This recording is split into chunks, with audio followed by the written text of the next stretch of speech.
Pria itu memecahkan botol, lalu dia menghaluskan ujung-ujungnya. Dia memanaskan botol plastik di atas api hingga melunak dan menyatukannya dengan pecahan botol tadi. Kemudian dia mengikatnya di kepalanya dengan karet. Setelah semuanya siap, dia melompat ke laut. Ketika dia bisa melihat dasar laut dengan jelas, dia menjadi sangat gembira.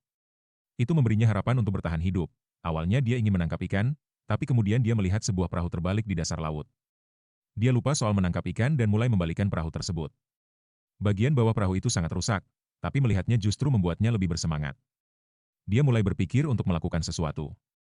Dia menaruh senjatanya dan masker selam buatan sendiri di dalam perahu. Dan mulai berjalan ke pantai dengan membawa tali. Tekanan laut sangat kuat sehingga setiap langkah terasa sulit. Berjalan sambil menahan napas bahkan lebih sulit. Sesekali dia naik ke permukaan untuk mengambil napas. Setelah bekerja keras selama 4 jam, dia berhasil menarik perahu ke pantai.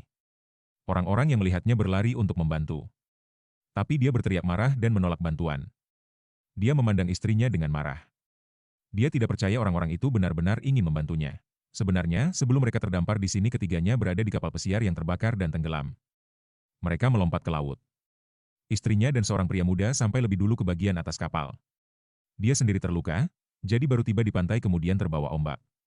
Sementara itu, istrinya mengkhianatinya dan memilih bersama pria muda itu. Maka dia memutuskan untuk menjauh dari mereka berdua. Sepanjang hari dia mengumpulkan barang-barang dari sampah dan memperbaiki lubang di perahu. Dia bahkan membuat layar yang bisa dibuka dan ditutup dengan mudah. Jika cuaca tidak terlalu buruk, dia bisa melarikan diri dari pulau itu.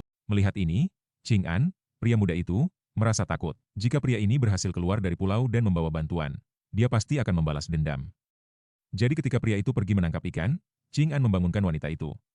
Mereka ingin meninggalkan pria itu sendirian di pulau terpencil itu. Saat pria itu keluar dari air, mereka sudah melarikan diri dengan perahu.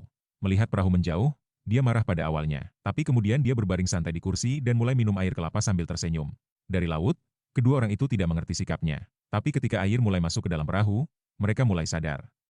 Wanita itu mencoba menghentikan air dengan barang-barang mereka, tapi tidak berhasil. Ternyata itu semua adalah perangkap yang dibuat oleh pria itu.